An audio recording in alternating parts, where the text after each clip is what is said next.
Paano mo na-meet si Sun Nutrition? Kung na-meet ko siya actually nung nagpunta na ako ng US eh. Tapos nakita ko na parang nag-demo sila ng product. Tapos pumunta ako sa factory nila. Even before pa? Before pa. Kine-carry mo na sila? Parang nag-try lang kami ng first order. Nag-contact sila sa amin. Tapos, ayun, nag-try sila. Sabi nila, you would like to try our products. We manufacture our own products. Tapos ako, curious ako. Ako, syempre, as a person, maselan din ako eh. From the material things I own and from the details ng bawat, yung parang, kumbaga, OC ka. So ako, sabi ko, when I get a chance to travel sa US, puntahan natin yung factory sa Oxnard, California. So yun, nung napuntahan ko, nakita ko na very meticulous sila. Talagang sobrang, as in world class talaga. Lahat ng certification na pwede mong isipin nandun.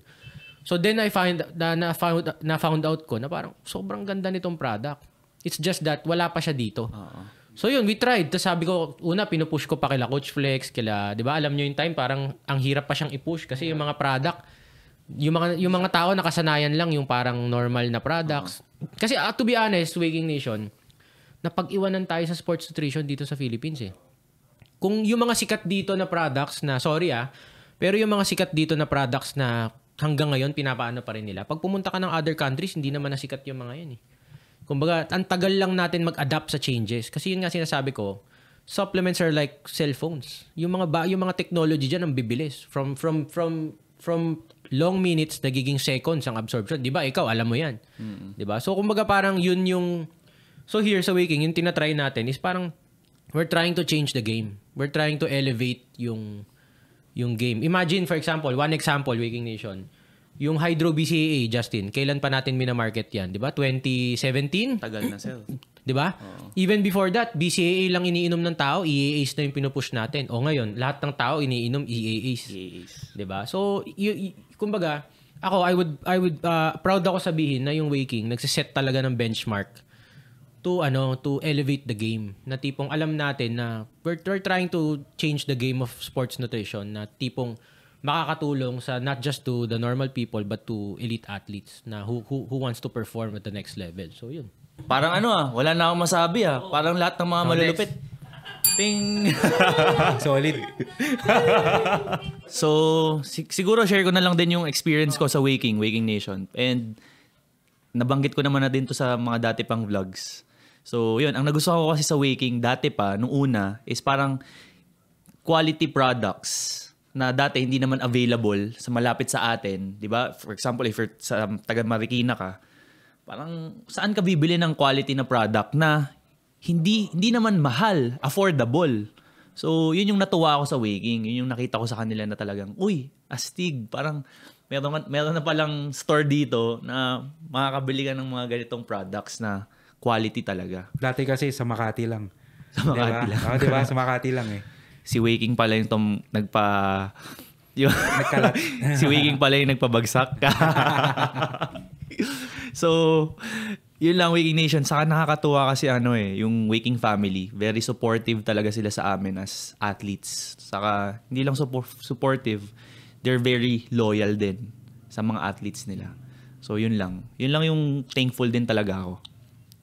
So, which brings us to our next question. Since nutrition na rin lang din yung pinag-uusapan natin. Coach, gaano ba ka-importante ang nutrition sa'yo? Sa akin kasi, sa mga clients ko talaga, simulan natin sa mga clients natin. So, ang una-una ko talagang tinuturo sa kanila is, kailangan nila ng proper nutrition. Kasi, kahit 3 oras sila sa gym every day or 2 times a week, 2 times a day pa sila doon, pag hindi maganda nutrition nila, wala talagang changes eh. So, for me, very, very important ang nutrition for us. Kasi, because of this, ito yung magbibuild sa atin ng muscles natin. Yung technically, the transformation or to get fit and healthy. Kasi yung iba kasi sasabihin lang nila, mag-workout ako, pero ang kinakain is mga lechon and kung ano-ano, di ba? So, ako kasi, ang pinakaano ko talaga dyan is to get fit and healthy na talaga malinis. Hindi ko naman sinasabing yung tipong naka-steam lang, di ba? Kasi dati yan ang uso, di ba? Ngayon, more on flexi dieting na tayo na nakatimbang lang. Yun. So, sir, ikaw, ano masasabi mo sa nutrition as an endurance athlete? Actually, yung nutrition kasi, nutrition and supplementation ba? O nutrition muna? Nutrition and supplementation, sir. Kasama Actually, na rin simula yun. tayo sa nutrition, especially ngayon na nagtatry ako maging triathlete. So, actually, very important siya kasi, kumbaga, isipin nyo na lang, i-generalize ko na lang yung statement para hindi tayo humaba ng todo. Pag gusto nyo ba yung example, Waking Nation or kayo, nutrition plus supplementation, isahin natin. Di ba, syempre, for example, may sakit ka. Anong bibilin mong gamot? Yung mura o yung alam mong maganda na? Sagutin nyo na lang. Maganda. Depende siguro sa budget. Pero, kung given a chance na wala kang specific budget, kukulin mo yung maganda, di ba? Siyempre. So, para sa akin kasi, there's no shortcut. Siyempre, ako lagi ko naman sinasabi na if you want quality results, you have to go to the quality food, quality supplementation. Pero I'm not saying you buy supplements. Hindi ko naman sinasabing bumili kayo ng bumili ng supplements. It's just that, ang sinasabi natin dito, yung point na dapat yung perspective nyo on how you think nag-i-invest kayo sa isang bagay. Kasi for example, bumili ka ng, di ba? For example, bumili ka ng steak, di ba? Alam mo naman yung difference ng USDA, Wagyu, local meat, or Australian. So, kumbaga, parang in that kind of classification, pare-pares lang naman silang beef, di ba? Pero it depends on how you look at it, di ba? Ano ba yung tenderness, yung kumbaga, yung quality, yung sarap, and yung juice, or whatever. Di ba? So, parang ako, in terms of nutrition and nutrition, sige, sabihin natin nutrition alone.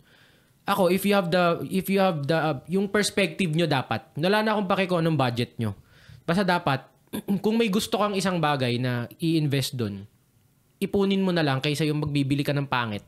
Tapos, yun ang pinaka-tip ko doon. Parang, I would rather just save more rather than buy bullshit stuff tapos bibili ka ulit. In short, napapagastos ka. Ano yun? Buy nice. Buy nice so you don't have to buy twice. Oh, yan. Buy nice so you don't have to buy twice. Yan. Tama si Justin. Actually, ang tinuturo namin dito, Waking Nation, is the perspective. Not really the lesson. Yung lesson na parang kailangan ito bilhin mo, hindi. Dapat tinitingnan nyo yung nutrition and supplementation as an investment kasi pinapasok siya sa katawan nyo eh. Hindi naman siya parang damit na pag bumili ka ng mura, pag ayaw mo na, pwede magawing basahan sa bahay nyo. Diba? Hindi naman siya ganun. So yun. Basically, yun yung parang pinaka-tip ko. Kasi dito siyempre sa Waking Nation, napapansin ko, nag-aaway-away yung sasabihin. Kasi may pambili kayo eh. Kasi kami, sakto lang yung budget namin. Ito lang yung pinagkakasya namin. Yes, we understand. Pero syempre, yung mentality mo papasok dun. Kung paano mo siya ginagawa, yun yung pinaka-importante. Ayun. So hopefully natuto kayo and kahit paano nag-gets nyo yung gusto naming sabihin. So yan. Ako siguro masabi ko lang, gusto ko lang sabihin na para sa akin, nutrition talaga ang pinaka-important. Kasi yan yung foundation ng fitness natin eh. Nutrition first before training. Kasi for example, gusto mong lumaki. Kahit anong workout gawin mo, pag yung nutrition wala, hindi ka lalaki. Or sa aspect naman ng endurance sports, triathlon, hindi ka nga makaka-survive ng wala kang endurance energy gels or wala kang electrolytes. Wala. Baka hindi mo matapos yung race. Magka-cramps ka or mabobonk ka. Parang ayaw mo nang tumuloy. So, ganun ka-important ang nutrition. So, kailangan mo ng nutrition para makapag-exercise to strengthen yourself. Kasi pag wala kang nutrition, wala. So, yun ang pinaka-foundation natin. Yes, totoo.